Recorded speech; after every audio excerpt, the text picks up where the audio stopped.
Carla. Thank you for the warm welcome. My name is Bob Marzano. A little background, I started teaching in 1968, taught for not a whole lot of number of years, got interested in the researchy part of our profession pretty early in life, and taught at the University of Colorado for a while, worked at a great R&D center in Denver, Colorado called Colo for 20 plus years, and about 5 years ago I started my own little research lab.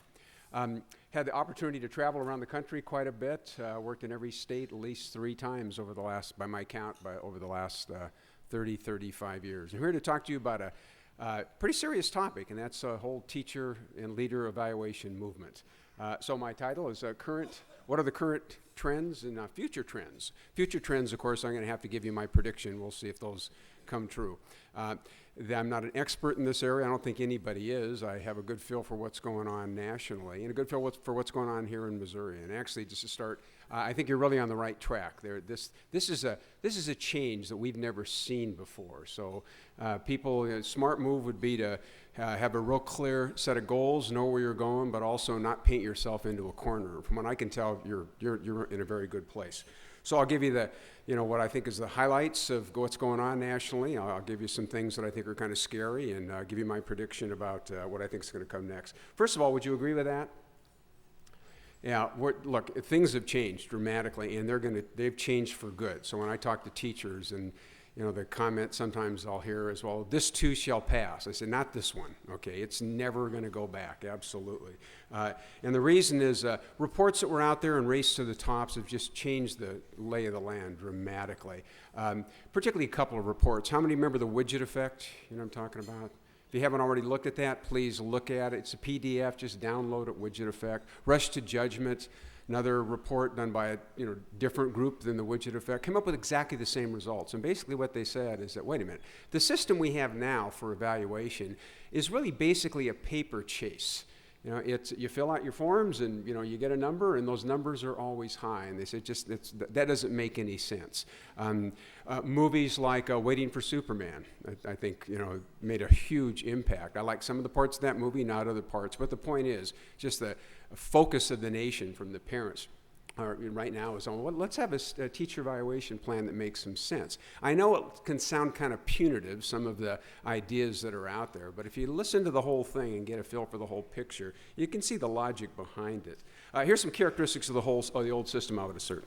There was very little, if any, distinction between teachers' levels of performance, yes? Boy, again, those reports like widget effect and rush to judgment, if you look at those, and some of the more startling numbers that they reported were things like, name the district, and you'll find that 90+% of the teachers are in the top 2 categories. Name the state, and you'll find that 90+% of the teachers are in the top 2 categories. That just doesn't make any sense to people, and it doesn't make any sense logically if you just play it out a little bit. Let me play that out. There's about 3.4 million teachers in the country, I believe. Does it make sense that if you line them up in terms of their pedagogical skill, they would form a normal distribution? Yes? Got to move a body part when I ask a question. That'll help a lot, yes? Okay, well, 90+% of the people in the top 50%, because most states, most districts have kind of a 4-category system evaluation, just makes no sense to people at all. And again, you read those 2 reports and you see some examples of situations where, teachers in a given building all had the highest ratings, or 95% of the highest ratings, and yet the building had been failing for years and years. There's just kind of a lack of logic to the whole thing. Feedback to teachers was infrequent and at a surface level. Again, if you believe the numbers that are out there and the reports that are out there, in most systems, once you get tenure, you might get feedback once every 3 years, or even less than that in some cases. Now, that just flies in the face of what we know about becoming good at anything. There's a ton of research on expertise. It's been out there for years.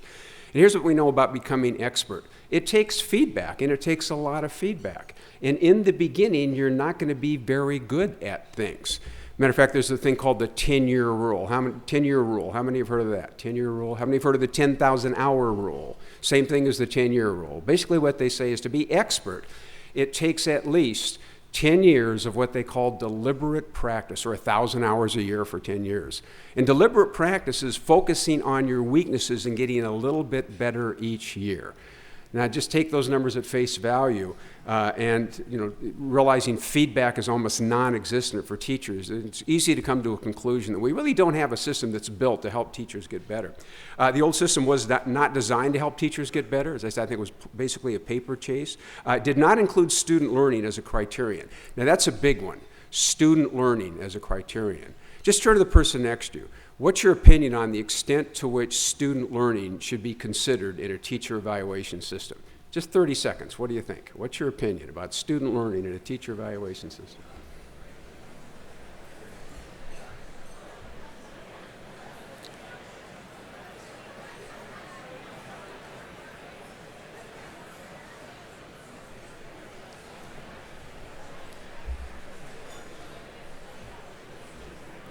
Okay, come on back. How many turned to the person next to you and said, yes, but, right? Most people intuitively say, yes, that makes sense. The extent to which students are learning in a teacher's classroom should be some part of the formula. But how do you measure that? And believe me, what's out there right now is a lot of attempts to measure it by well-intended people, but the measurement experts that I talk to or read, they all say, we're just not there yet to use it in a high-stakes format. We just aren't. And I don't think we'll be there for a long, long time. And I'll add to that a little bit brief. So most people say, good idea, but how do we do that? Now, bottom line, I think we're in the beginning stages of a transformation in teacher evaluation. What I usually say to people is just hang in there. I'm sure there's going to be mistakes right now. One thing I've learned after traveling around the country and talking to people, working with people at all different levels, there's no bad guy that I've ever met, really, in the system. Everybody's trying to make education better. I think there's some uninformed people, maybe their ideas make sense to them, but don't make sense within the system. I see everybody working very, very hard. I've had the great opportunity to work with your State Department folks, and they're fine people. They know what they're doing. And as I say, Missouri, I think, is in a good place right now. Clear goals, clear direction, but you're not painting yourself into corners, and I'll try to elaborate that in a bit. Just to play out this whole issue of everybody getting high scores right from the beginning, 90+% in the top two categories. Just play this out with me, a little experiment here. Most states have a 4-category system within their evaluation, and unsatisfactory, developing, proficient, advanced, something like that. Okay? Now, here's what I'm going to ask you. From a logical perspective, what percentage of teachers do you think logically should be in that highest category? We'll make this multiple choice. A, 7%, B, 16%, C, 20%, D, 25%. Understand what I'm asking you? What percentage, logically, of teachers should be in that highest categories? Just compare notes around the table. What do you think? What percent?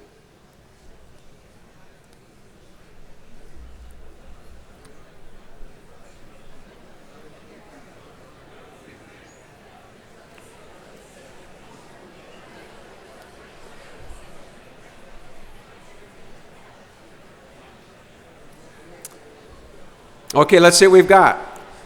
Hands for A, hands for 7%. Hands for B, 16%. C, 20%. D, 25%. Okay, well, statistically, and this is even being generous, it's 7%, and that's being generous. If it's a normal distribution, at the ends there, that kind of tails out. It really does. And if you really wanted to be generous, you might say 16%, and that's really generous. A statistician would say, no, that doesn't make any sense, but let's say, well, we're not taking a statistical approach, we're taking a statistical class social approach. Now, let's even take the generous one. Here's my question. If you went back to your districts, and assuming you have a large, medium-sized to large district, what would be the reaction if you had scores that followed a distribution like this? Understand my question? Again, turn to the person next to you. What would be the reaction? What do you think?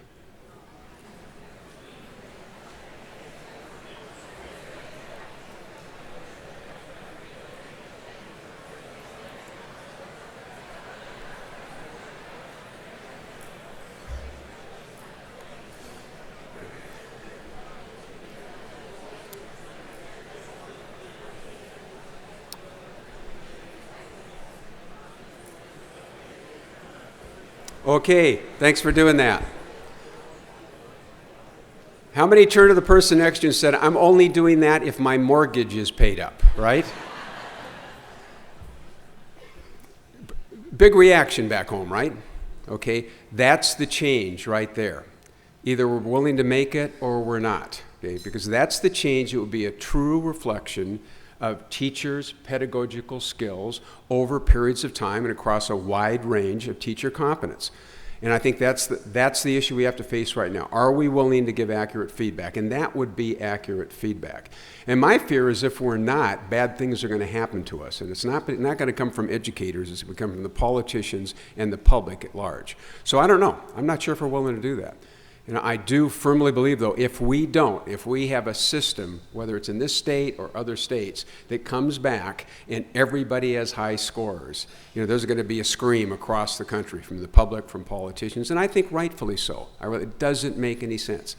Now, I think the problem is people automatically go to, if you're at the low end of the distribution, you get less money. That's not the case.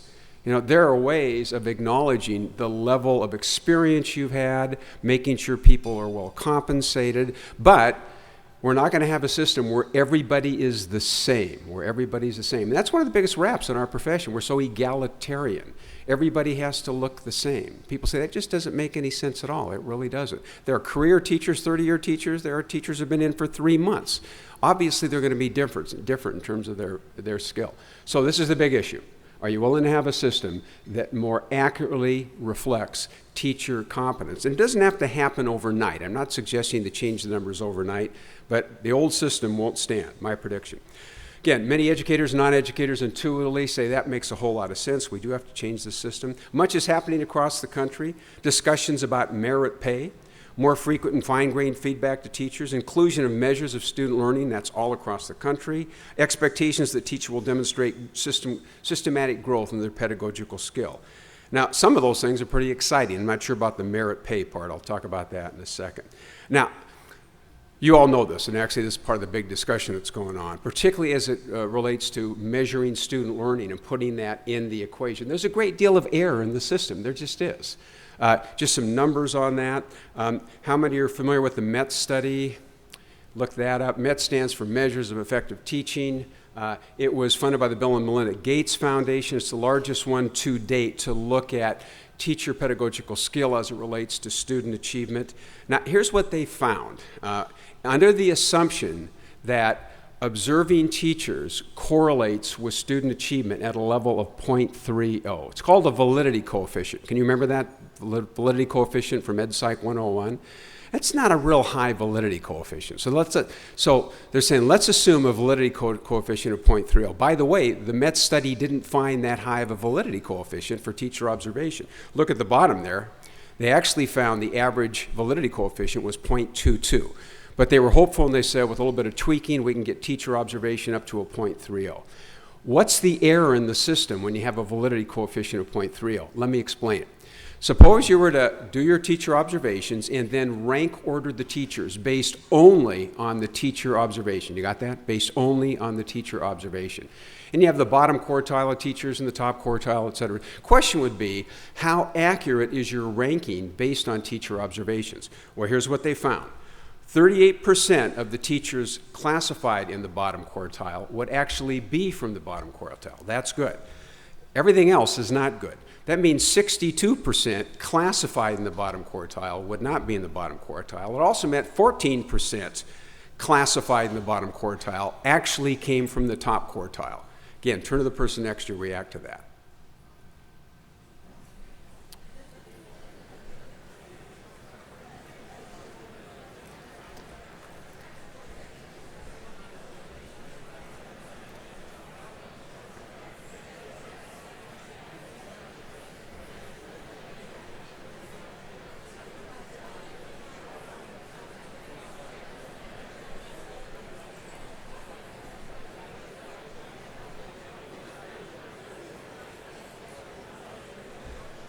Okay.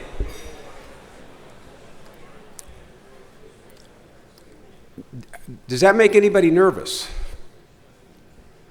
You might say, well, throw out teacher observation. No, notice the way I set it up. I said assuming, okay, that the test used to measure student learning is accurate, that's the validity coefficient. And also it's assuming a lot about how we make observations, how accurate they are. The point here is that we're just not there yet. We really aren't. And that's why you don't want to paint yourself into a corner, which you have not done. Other states have. So these are kind of scary numbers. I think within 3 years to 5 years at most, the system will have righted itself, will work out all the kinks, and that's why it's important not to go too fast too soon, but to know where you're going. Now, just to put this in context, we're saying, oh my gosh, how poorly we measure teachers just through teacher observation. Well, actually, we do the same thing with students. Let's look at student learning. We just don't look at the numbers and take them, as seriously as we should. A gentleman named Gregory Cizik, whom I've never met, he's a great researcher. He just looks, he's a measurement guy. In a book on formative assessment, he was talking about large-scale assessments and where they fit into the grand scheme of things. And he had no axe to grind. He was basically saying, just here are the numbers. Here's some of the numbers he found. He was looking at a large Midwestern states math assessment. It was not you all. I think I know what state it was. And the overall reliability, remember that term? Reliability is they go from 0 to 1. 1's perfect. And there's a magic number. It's about 0.85 you're always shooting for. You want a reliability of at least 0.85. Some people say 0.80. 0.85 is a little more conservative. And this test had a reliability of 0.87. Good news. Bad news, though, look at the subscale scores. You know what the subscale scores are? And that's you break it down into finer little grain categories. Those reliabilities were from 0.33 to 0.57, well below that criterion. Now here's the scary part, the reliability of difference scores. And here's what a difference score is. When you make a decision about an individual student, Bobby, I'm in your class, you're the teacher. You make a decision about what you should work on next with me based on the subscale scores of the state test. That reliability is 0. Here's what he says about making decisions about individual students based on subscale scores at a state test. For those in the back, I'll read it. It might be that the dependability of conclusions about differences in sub-area performance is nearly 0. In many cases, a teacher who flipped a coin to decide whether to provide the pupil with focused interventions in algebra, heads, or measurement, tails, would be making a decision about as accurately as the teacher who relied on the examination of subscores, differences for the two areas. Again, turn to the person next to you, react to that. What do you think?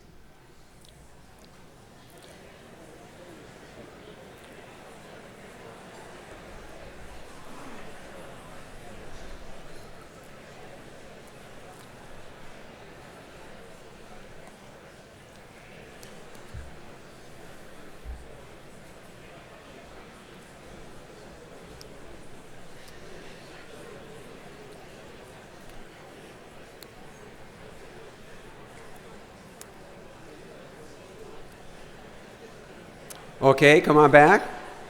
Again, does that make anybody nervous? By the way, how many do this back at the ranch? You look at the subscale scores. Now, notice what he says, for an individual student. So keep doing what you're doing. When you do it for your whole class, it's much more precise. Not as precise as you might think, but still, it's good information. Keep doing what you're doing. My point here, even though I'm starting off on a negative note, is that measurement within our profession is just not that precise. So the question is, what do you do? Just let me add one more piece to this.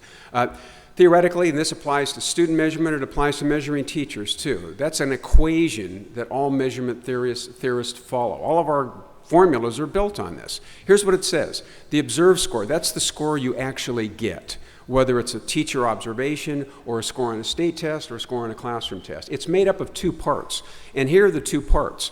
One is the true score. Now that's what you really deserved.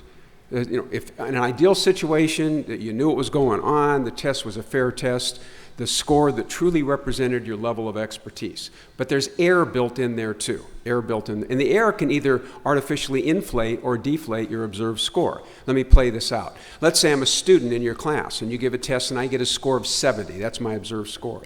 Let's say I should have got a 75. How can that happen? I got a 70. It's my observed score. My true score is 75. How can that happen? Well, it was a time test. Okay, I didn't get to some items, or you were the teacher and you should have given me credit for a few items. When I was a teacher, I used to score tests with a couple glasses of wine. Am I the only one who did this? And if you were at the bottom of the stack there, well, never mind. Okay, let's go the other way around. Let's say my observed score was a 70, but my true score was a 65. How can that happen? I got lucky, I guessed.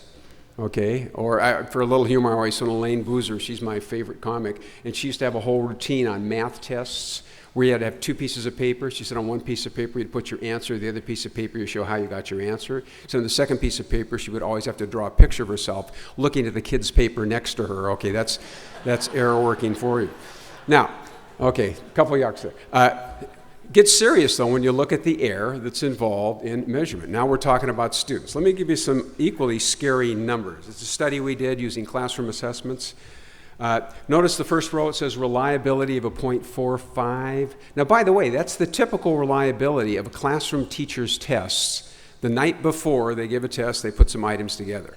That looks pretty scary, doesn't it? Let me put it in context, though. Do you remember what Cizik found about the subscale score reliabilities? Remember that? 0.33 to 0.57. Kind of interesting, isn't it? The typical teacher test put together the night before is right there in the middle of the pack with the subscale scores on a typical state test. Let me play this out. With a reliability of 0.45, look at the second column. That's a 70. That's the observed score. Now, knowing that and the reliability, you can compute a confidence interval, a band of scores in which you're 95% sure the true score falls. Follow me so far? So with a reliability of 0.45, a score of 70, you're 95% sure the true score is anywhere from a 52 to an 88. Just scroll down, kind of see what happens. Even with a reliability of 0.85, a score of 70, you're 95% sure the true score was between 60 and 80. Now, why do I tell you all that? Here's why. Just to reinforce the point that we live in an imprecise profession. We really do. That's just the name of the game. And when you have imprecise measures, and that's as good as it's going to get, the more data you get, the better. And the more unsure you are, the more you collect data. And again, you have not boxed yourselves into a corner as a state. What you're doing is keeping yourself open for, no, here's one point of data. We want more data. Okay, now, there's big change occurring right now. And you know the terms first versus second order change. First order change is kind of business as usual, you're tweaking it. Second order change, you change the whole way people operate on a day-to-day basis. That's what we're doing now, it really is. So what are some things we can do? Here's some alternatives. My predictions. Merit pay will look different from what is currently being discussed right now, dramatically different, I believe. Feedback to teachers will become more efficient and more accurate. Measures of student learning will include multiple types of assessment that are closer to the classroom. Well, if you wanted to do something at a district level that can help the movement right now, start playing around with this third one, because all of the measurement experts I talk to and read are saying, you know, a single test won't do it. We'd like to see districts use common assessments. They're even talking about student portfolios and how you put that together in the big mix. So it's not going to be one measure. It's going to be multiple measures put together in some way. And I know what states are looking for, and that is districts to say, let's give this a try, realizing you're going to go the wrong direction maybe, and then you correct. If you want to make a difference here, that's a big area to make a difference. Teacher growth will be formally acknowledged and rewarded. Remember the whole notion? We're a normal distribution. We don't expect people to be great right away. We expect you to get better over time. We're going to help you do that and reward that. Here's some things that our states are doing. Very common, and you haven't boxed yourself into this corner yet, and that is you say, okay, a teacher's score will be half his or her instructional expertise and half student learning. I think that's going to change over time too, but that's what's out there right now. Now, this happens to be Florida, and you're considering this too. Let's take the teacher instructional pedagogical skill part. They're saying let's take that and break it into two parts, status and growth. Does that make any sense? Status is how well you're doing on all the things that your state assessment measures in terms of pedagogical skill. Growth means how much you've grown over time. And what you can easily do is say, you know, we're going to reward both. And basically the message to a teacher is, look, we don't expect you as a beginning teacher to have mastered this very complex thing. And you know, we realize that. So you're going to have some weaknesses. You're going to have some holes in your, the tools that you can use. And that's fine. That's kind of a natural part of the growth process. But here's what we do expect, and that is for you to get better every year. And that's the non-negotiable part. Now let's just take that for a second. The whole notion, you can actually reward status and growth at the teacher level. Please turn to the person next to you, react to that. Good idea or bad idea? What do you think?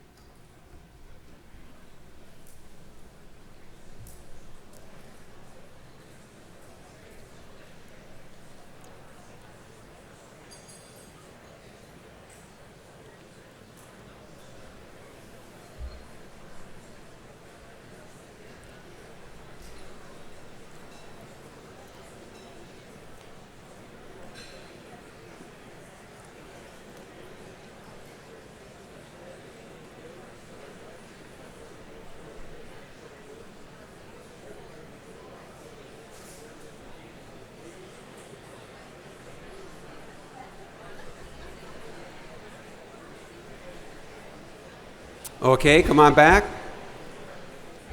So an evaluation system that acknowledges status, how good you are across all the areas of pedagogical skill that your state has identified, but also acknowledges growth. How many think that's a good idea?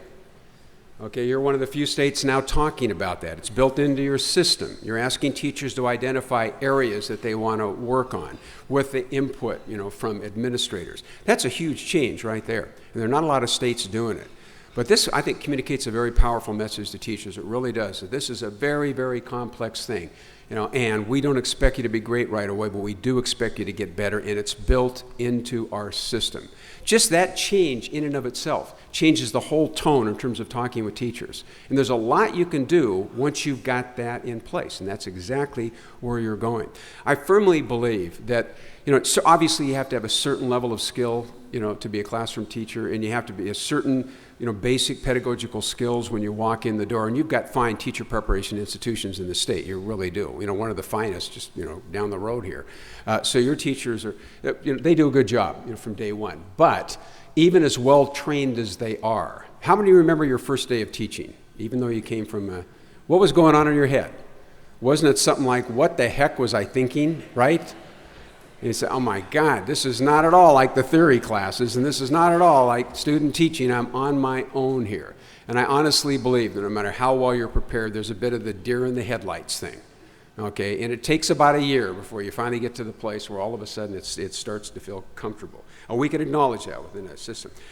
Here's an interesting concept. I know you can't read all that, I'll explain it to you. This is in the state of Florida. Here's what they're dealing with. They're saying, okay, not only that, not only acknowledging growth, let's acknowledge different levels of experience within the profession and actually define highly effective, needs improvement, and unsatisfactory, whatever the category system is, whatever the values of your scale are. Let's define those differently for different levels of performance. Now to explain this, see the D1, D2, those are domains within their model. Domain 1, Domain 2, Domain 3, Domain 4. Well, if you look at it carefully, here's what you find. This is for the 1 to 3 year teacher.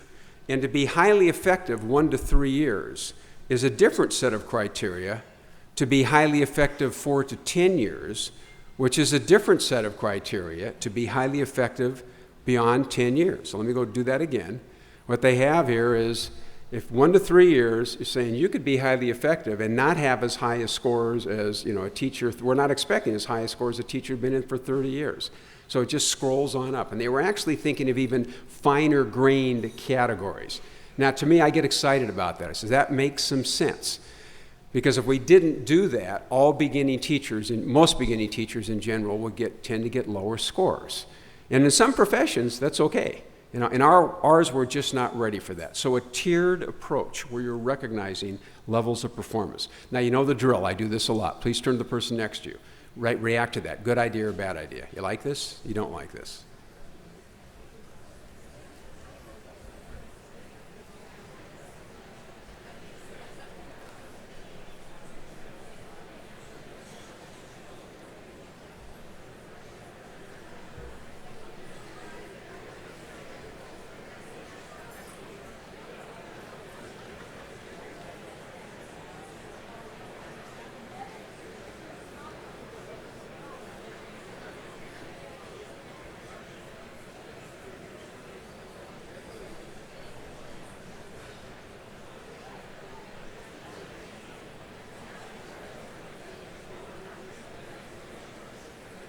Okay, so a system where a tiered set of criteria based on level of experience. Good idea? How many think it's a good idea? It's precisely what state of Missouri is considering right now. Again, we're one of the few states doing this.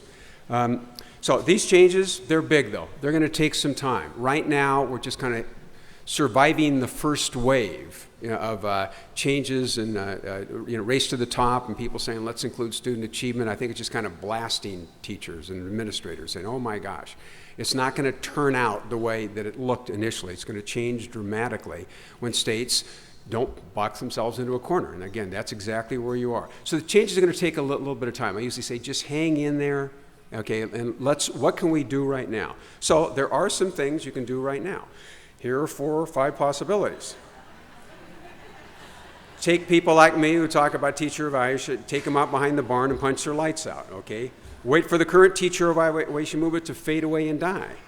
Stand back and criticize current efforts. Do 1, 2, and 3 simultaneously. Start developing the next generation of teacher evaluation systems right now. Just think in your head what the number is for you. I was stupid enough actually to take a vote last time I mentioned this. I'm thin-skinned enough that I can't handle that feedback again, so I know probably what most of you would vote. Okay, so what's your answer there? Most of you, I hope some of you would say the last one there. Let's start developing the next generation of teacher evaluation models right now. You're right there in the middle of the process. Now, for me, once you do that, say, okay, it's here, it's not going to go away. I'm on board. And I think that's a big decision you have to make. You can stand, just drag your feet. It's not going to go away. But if you say we're on board, realizing it's going to get sloppy, and there'll be mistakes that are made. There'll be teachers who are misclassified. But that's just the beginning. It just happens that way. Just realize, there's no bad guys in the system. It's just an imprecise system.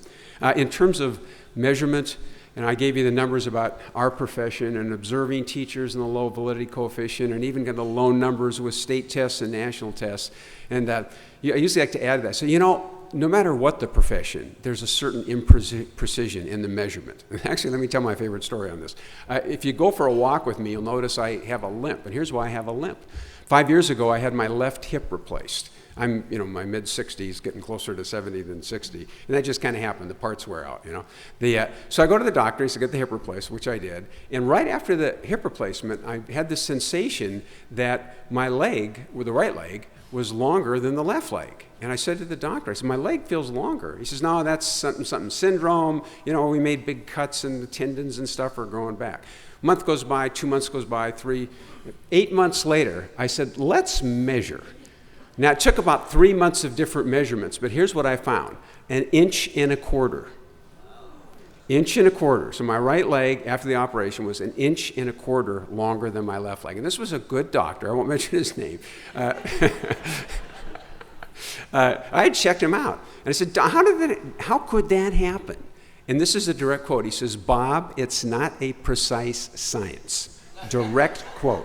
And I thought, if it's not a precise science to cut your femur off, okay, and hammer a new hip in, which is what they did. I was stupid enough to watch the videotape, and they literally have a hammer with a rubber thing, and they hammer it. It's more like fixing your lawnmower than it is. Maybe we should lighten up a little bit in our expectations of how accurate first time we could be measuring students and measuring, a true story. It actually ends kind of nicely. Because my right hip was longer, I put too much weight on the left, so that wore out. And a year ago, I had my left hip replaced. So what they did, though, is they put an extra inch I swear to God, yeah. So I'm 1 inch taller than I've ever been in my life. I love it. A couple more of these, I'll start my professional basketball career. We'll see. So realizing that, just kind of live with the imprecision, make it better over time. I say a fundamental decision we have to make right now, or perspective we have to give ourselves right now, deals with this next slide. So we can put that up. And that is whether or not we want to develop a system that's primarily for measurement or primarily for teacher development. And I've done this for about the last 6 months with thousands of teachers, thousands of administrators. Kind of interesting, the scores that I get. We'll do a little experiment here. So artificial scale here. Measuring teachers, if you think that the primary purpose, let me put it this way, the sole purpose of teacher evaluation should be measurement.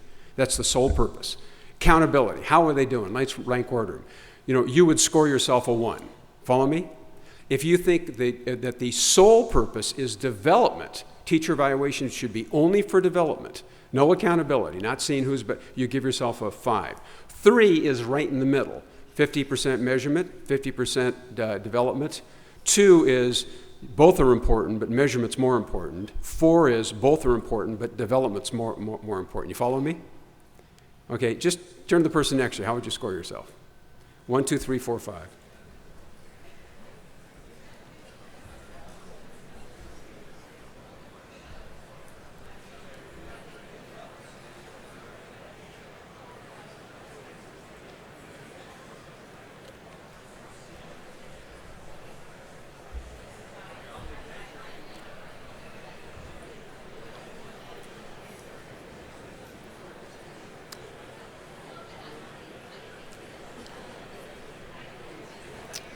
Okay, let's see what we've got.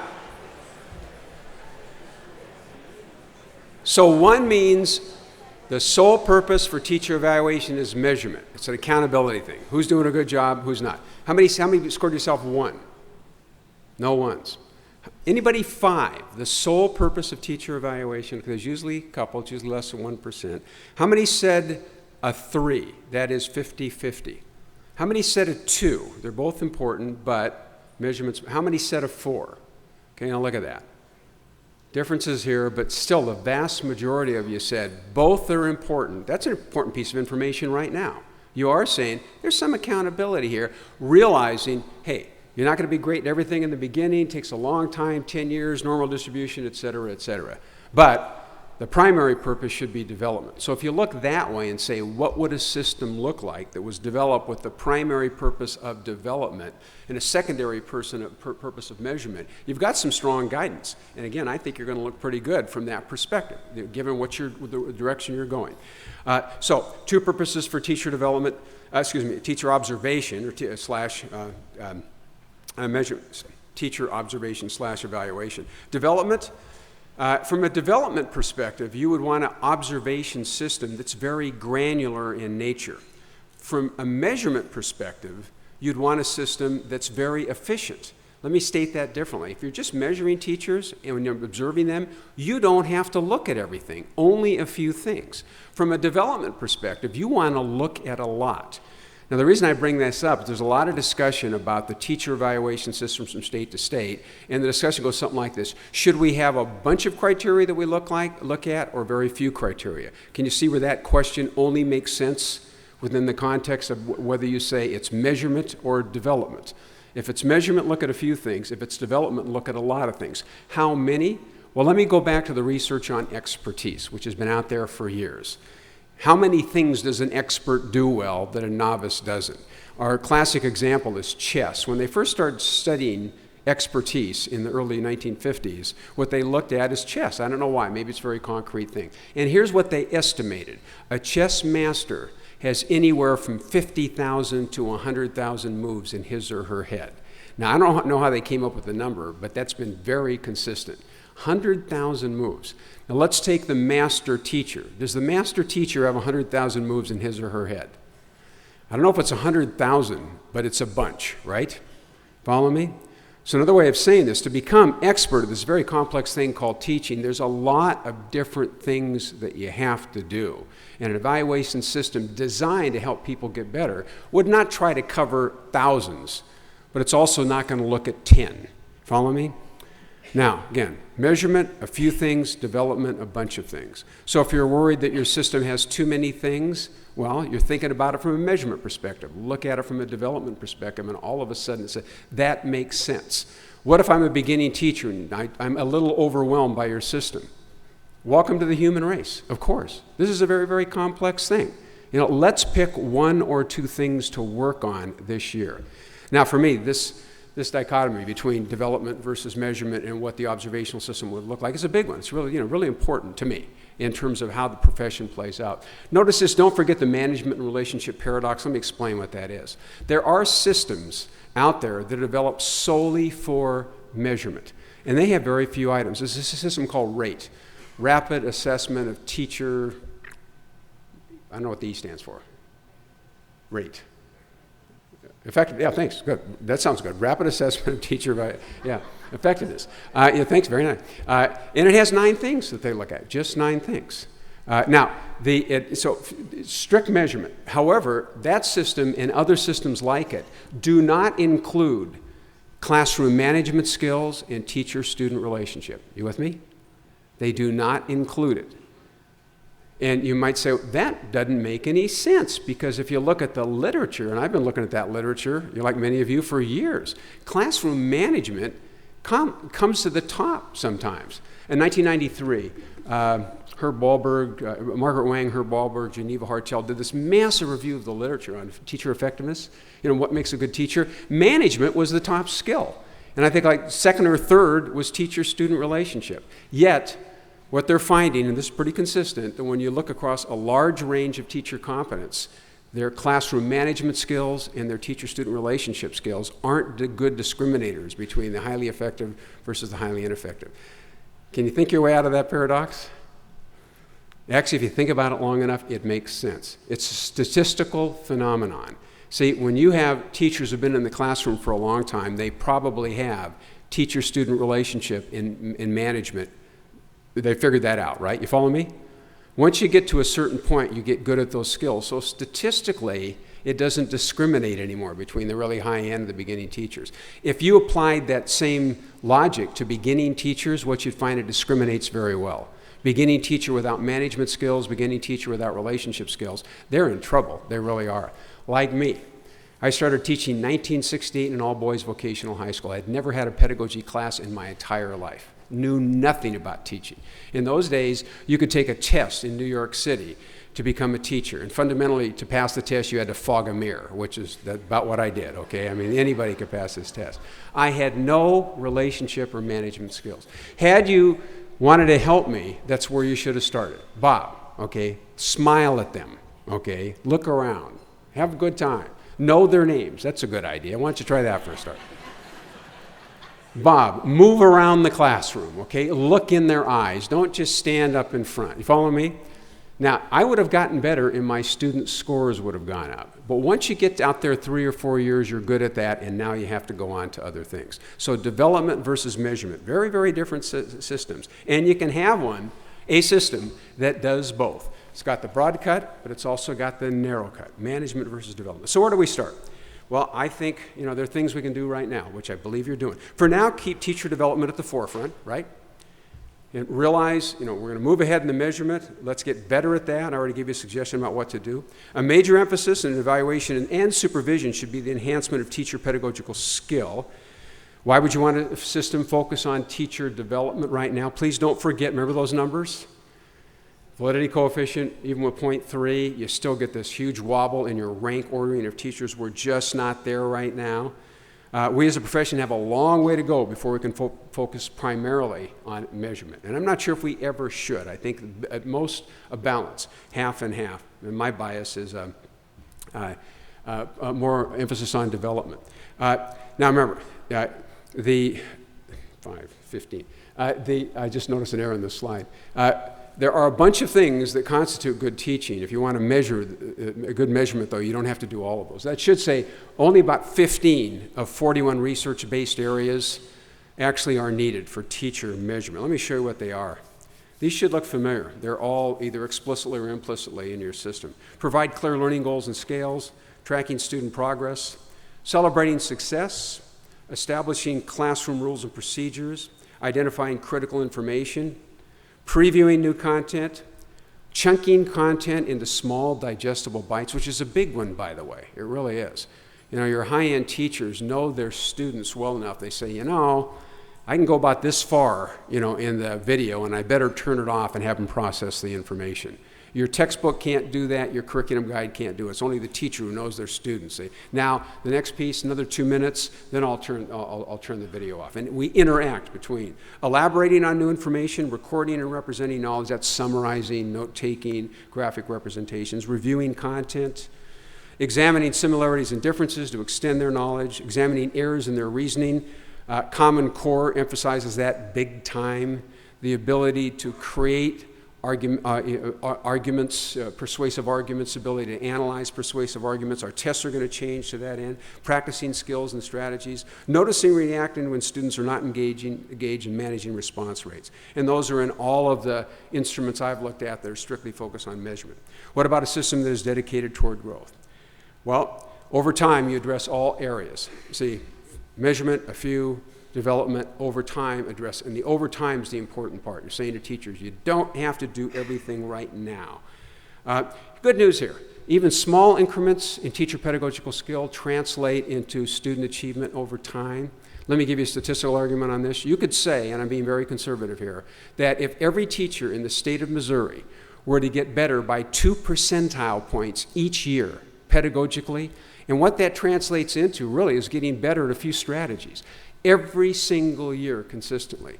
Statistically, here's what you'd predict. Over a 10-year period of time, the achievement in the state of Missouri of your students, the average achievement, would go up by about 8 or 9 percentile points. You see that as good news? You know, had we done this since 1968 when I started, what you've seen, it being, hey, get a little better, get a little better, get a little better. And I know teachers have done that, by the way.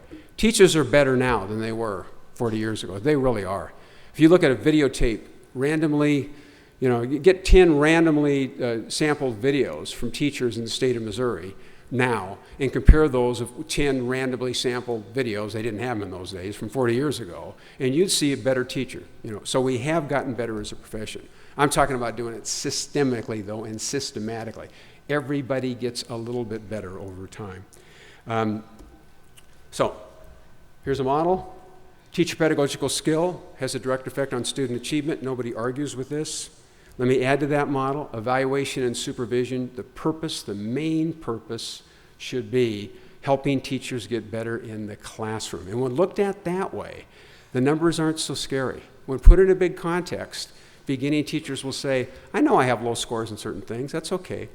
You know what's interesting? I really was a terrible teacher when I started. I really was. I'm not kidding. I just don't say that for me. Actually, 5 years ago, I was making a presentation at an ASCD conference in New Orleans, and I was talking about instruction, and a gentleman a little younger than I am came up and he says, I was in one of your first classes. I think his name was Glenn Lutz, I believe. And he was a principal. I said, oh, it's great to see him. It's kind of funny how you go into that teacher-student role when you know, and he says, I really like what you had to say here. He says, but no offense, you weren't very good. I said, I know. That's kind of why I got into the research here. I think there's got to be a book you can read that can help you out. You know what's interesting?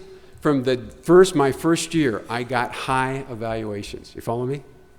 They said, Bob, you've got the heart, which I did. I really wanted to be a teacher. I really wanted to make a difference. So I got high evaluations. And I knew this is a paper chase. This is ridiculous.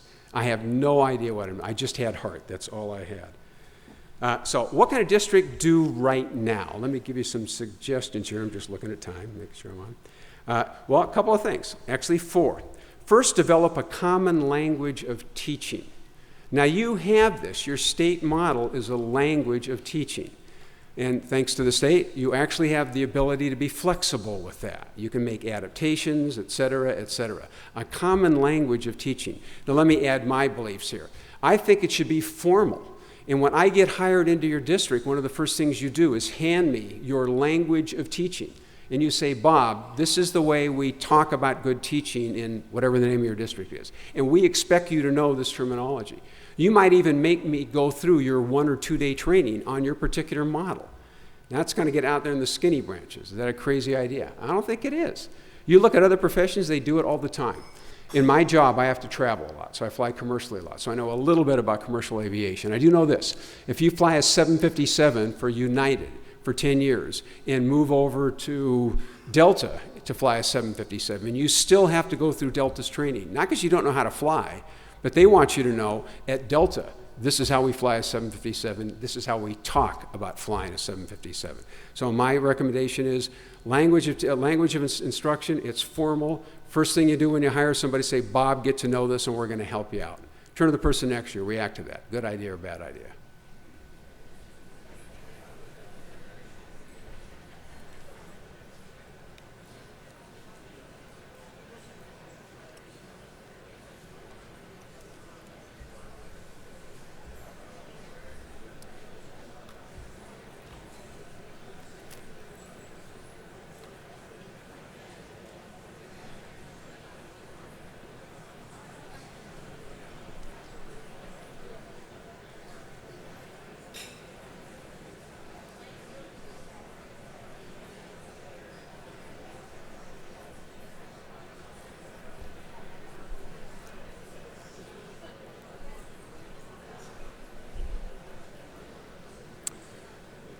Okay, come on back. Appreciate that.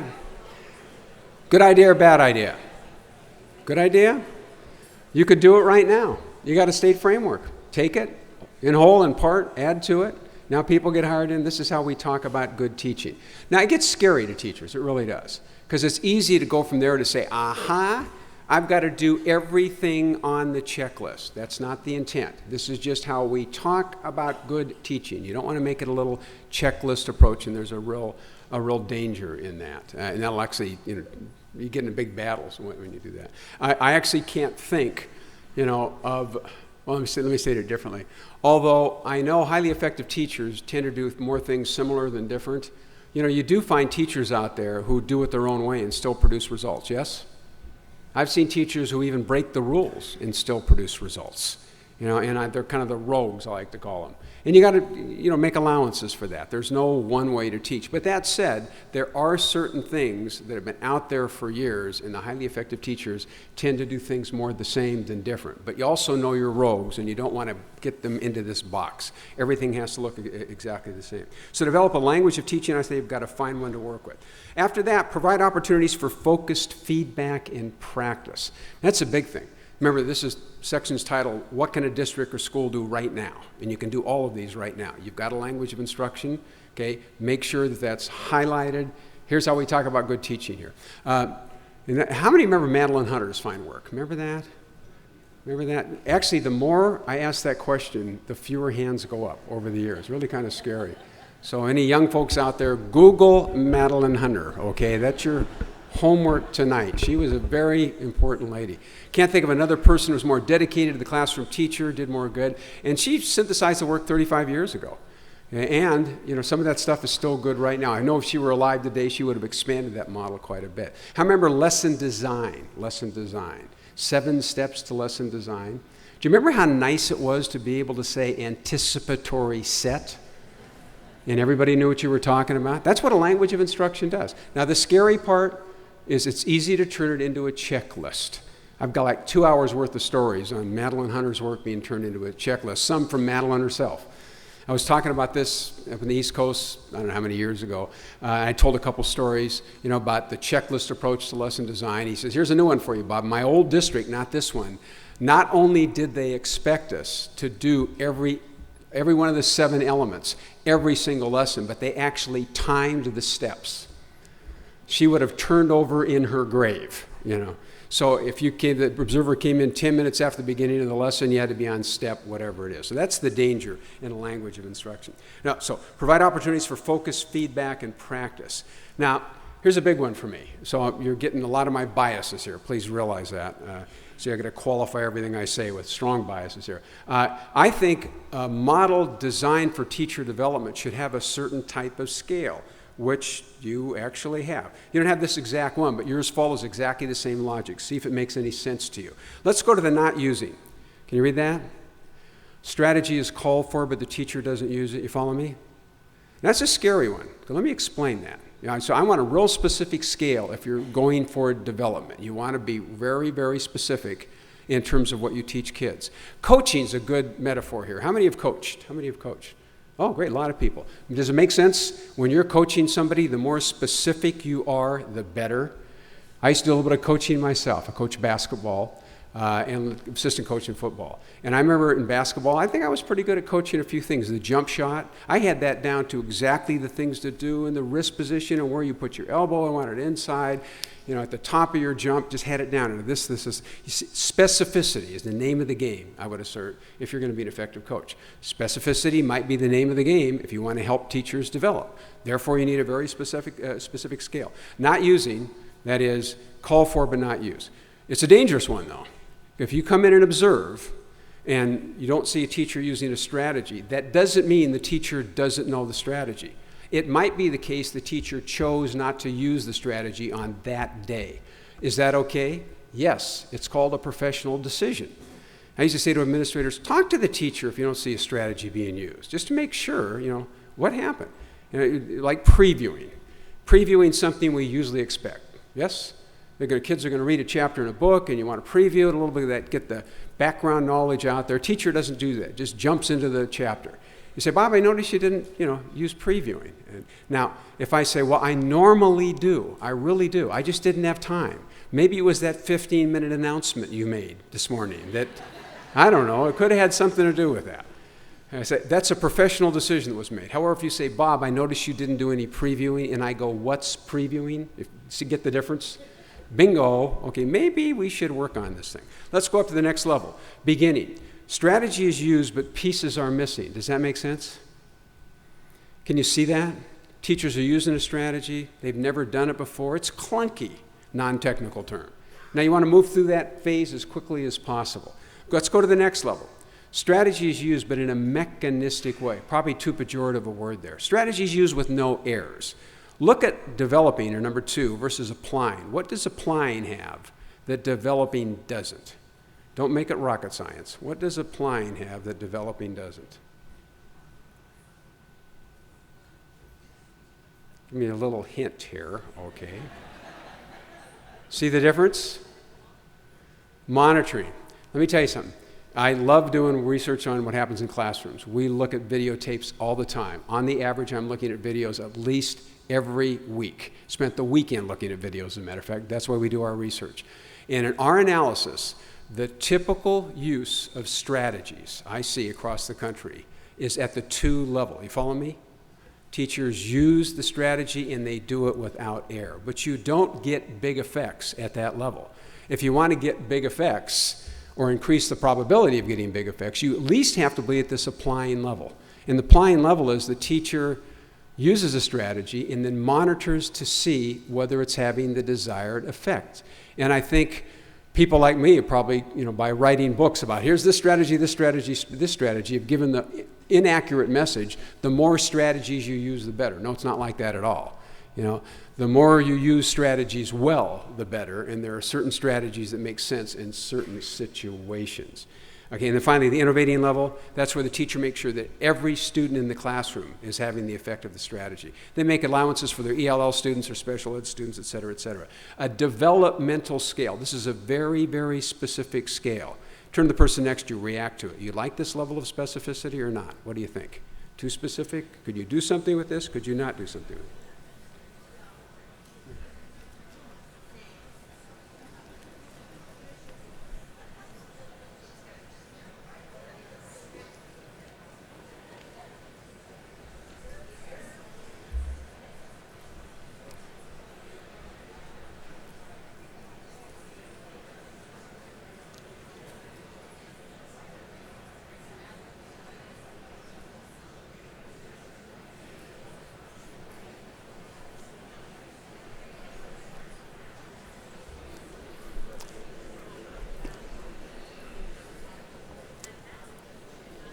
Okay, come on back. Highly specific scale. Good idea, bad idea? If you like it, start playing with it. Your state has one of the most specific scales I've ever seen. I like that. I have a clear bias toward that. So with a highly specific scale, then you can provide feedback in a lot of different ways. Here's a hierarchy of data types. Sorry about that. Teacher self-perception data, teacher self-observation data are the first on the list. Here's what teacher self-perception data looks like.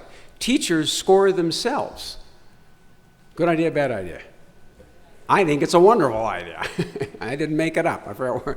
They score themselves. That's the way you start the year. Teacher self-evaluation.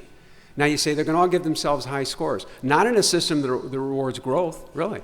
Doesn't do me any good to say I'm good in everything. I know I'm not good in everything. If I'm going to get acknowledged for my growth, I might go the other way, kind of fudge a little bit. I'm not doing so well. It's called sandbagging. So teachers won't give themselves high score because they want to identify things to get better at. Teacher self-observation. What do you think that looks like? So for teacher self-perception, take your state scales, just have teachers. I'm here on this one, I'm here on this one. That gets handed into the administrator. That's what the data that you use for administrator and teacher to identify, here's what I'm going to work on next year. It's a regular part of what you do. Teacher self-observation sounds like an oxymoron. You know what that looks like? Teachers score themselves on a videotape. If I were king for the day, I would say every teacher would do this every single year. It's one of the most powerful PD things you can do. Even more powerful when you sit next to somebody like a supervisor and say, well, tell me about that. Tell me about that. How many have done this? How many have scored yourself? How many have seen yourself on video? Video teaching, seen yourself on video teaching. Okay, it's not a lot. You know, it's usually less than about 5%. I think somebody didn't raise your hand. Now, just some things about video. Do you like seeing yourself on video? You got to get over that one right away, okay? It's just, you don't. You will not be the person on the screen that is in your head. No kidding. So I am not, I've seen myself in video for 3 decades. I am not the cross between Arnold Schwarzenegger and Robert Redford and a little bit of Tony Bennett there that I have in my head. You say, oh my God. If you see yourself in video over the decades, which I have, I've got myself in video 35 years ago, which I show my grandchildren because it's me with black hair. They can't believe I ever had black hair. You know, so if you see yourself over years on video, there'll be a day, and I remember for me, where you say, Dad, how did he get up there? And no kidding. For some of you, Mom, I remember the day I said, my God, I'm my father, I look like him, my son. So you got to get over all that stuff. And you will see your strengths and your weaknesses. Can you imagine sitting next to a teacher looking at a video? Changes the entire dynamic. And I'll tell you something, you will almost invariably walk away with a lot of good things to say about that teacher. If teachers truly make decisions every minute or so, and I believe that, you know, if there are thousands of behaviors that a teacher exhibits in a classroom, sometimes it's very nuanced. How come with this student you smiled, you know, kind of moved in, patted him on the shoulder? This student you didn't. You smiled, but you didn't move in. She said, well, with this student, I kind of got into it with him the other day, and I want to let him, hey, still on your side, okay? Got in trouble, no big deal, you know, get over it. This student's a different culture, I just couldn't break that barrier. You know, and that comes out. So every time I've done this, teachers walk away, and I walk away saying, what, good job. Tough profession, good job. Now, once you get past self-analysis, it gets a little scary. Observational data from peers, instructional coaches, supervisors. Let me go through these briefly. Use teacher evaluation as the starting point. This is controversial. This is my opinion, though. See what you think about it. I think every year teachers should self-evaluate. I mentioned that. Clearly used for, you know, for their own development. But also, why not use it as a basis for observers' evaluation of teachers? In other words, if the teacher is self-evaluated and an observer knows the teacher's self-evaluation, that's a reference point. Now just hear me out for a second here. For me, it makes sense from a measurement perspective. It makes great sense, given how much error there is in teacher observation. There's really 2 types. Teacher observation, there's a thing called measurement error. That is, you inaccurately score the teacher, and that's considerably. You know the big source of error? Sampling error. 180 days a teacher is in the classroom, and you're coming in for 3 sessions. What's the chance of you seeing all the variations of strategies the teachers, you know, some places like the state of Massachusetts is saying to administrators, we want you to observe from 10 to 15 times. Pretty hard in a busy schedule, it really is. Now ideally we do that someday. We're not there yet in terms of an administrator's ability to do that. But how about use teacher self-evaluation as a reference point? You know, what are the possibilities? The teacher scores himself lower than you would score him or her. You with me? Well, it might be the teacher knows his or her abilities more than you did in that one shot. The teacher scores him or herself the same as you did. That's validation for your score. And then third, the teacher scores him or herself higher. What that cues is an interaction with the teacher. I didn't see it, show me the proof. So I assert, this is my opinion, you know, people would, there are many smart people who disagree with it. I would assert the accuracy of teacher observation would go up if we started with teacher self-evaluation.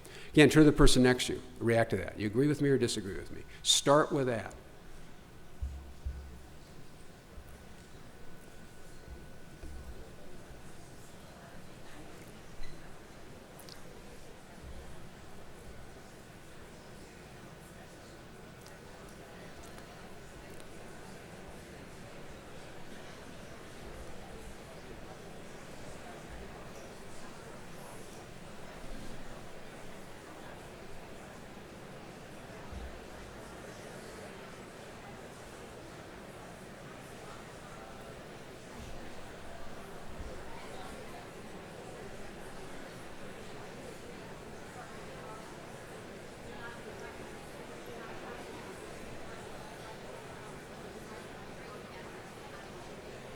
Okay, come on back. Anybody a little intrigued with that possibility? Give it a try. You know, John Hattie, his now famous work in 2009, where he looked at 164,000 studies over a 20-year period of time across 132 categories or variables, looking at which was the most highly correlated with student achievement. You know the one he found, most highly correlated? Student self-evaluation. Just asking students, do you know this? How well do you think? It was the highest correlate with actually student-measured achievement. I think we're going to find exactly the same thing with teacher observation, I really do.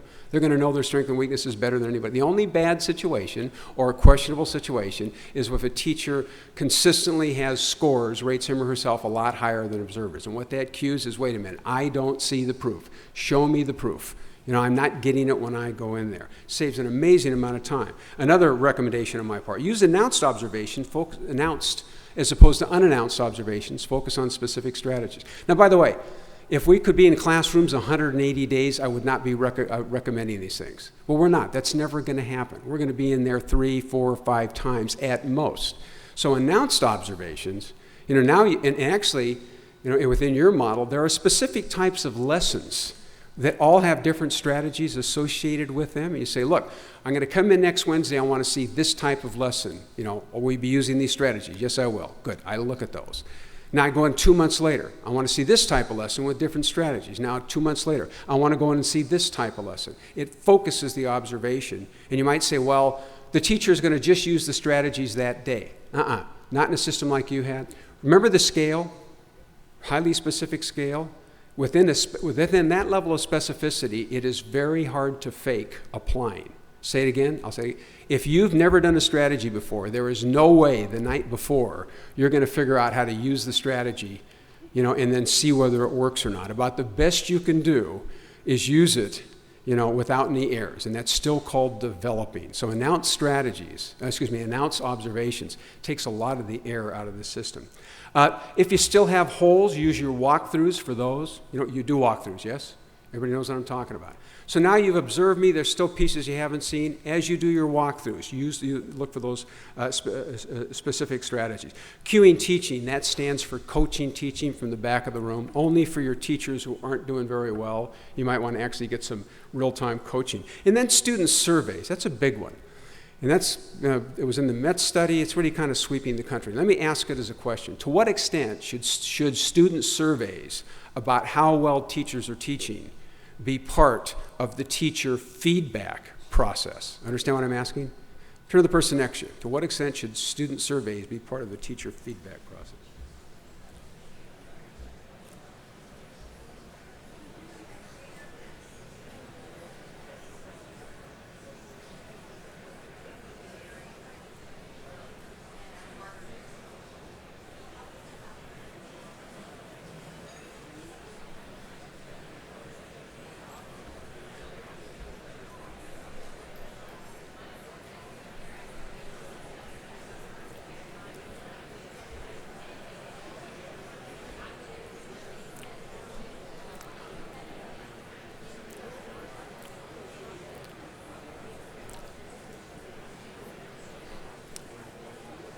Okay, come on back. I know I'm not giving you much time. I'm trying to keep on track here. How many say yes? Student surveys have a place in the grand scheme of things, yes? Okay, they do. Whether they're part of the evaluation process, I don't know. But certainly as feedback to teachers, they're very, very powerful. We've noticed that the more experienced the teacher, the more open they are to this. All right, will some kids unfairly ding the teacher? Of course they will. Experienced teachers just know that, but they're looking for the feedback. You know, and usually there's something to learn, you know, whether they're doing a better job than they thought or a worse job than they thought. Provide opportunities for observing and discussing effective teaching. I'll do this briefly. There's a bunch of ways of doing that. Instructional rounds, that's when teachers observe other teachers, not to evaluate them, but to learn from them. This is done on a voluntary basis. Teachers are usually asked to be the subject of rounds. If you ask me to be observed, you know, by other teachers, what does that say to me? I'm probably doing a good job. So it's a great, and I can always say no.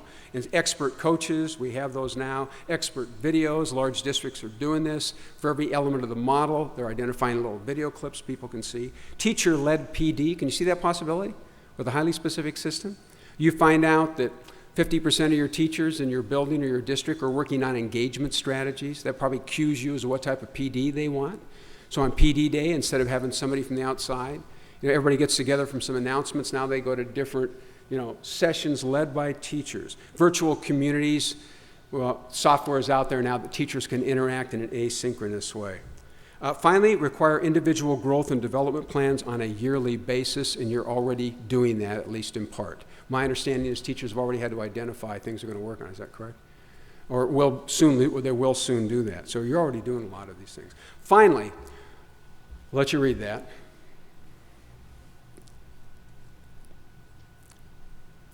Does that make sense? Teacher evaluation system is related to school leader evaluation, is related to district leader evaluation. So this is a big change where you're saying, okay, administrators, you will be evaluated, but your evaluation will be based on, are you doing things that help teachers get better in the classroom? If that's one of your primary functions as a supervisor, as an administrator, and district administrators, you will be evaluated on the extent to which you help building principals do what they're supposed to do. An integrated system. As far as I know, you're the only state, for sure the only state I've ever talked to who's actually, planning for this, rolling out a system where you say this is all integrated. And if we did that, it'd be a very different system. It really would. So this is a huge sea change. It is. So I understand your angst. It's out there across the country. It's just the name of the game. If you can live with it, it's going to change dramatically over the next 3 to 5 years for the better. It's already getting better. Your state is perfectly positioned. You really are. You've got clear direction. You know where you want to go, but you have not boxed yourself in. So my recommendation for you, people out there doing the work, is to jump on board. Help make corrections.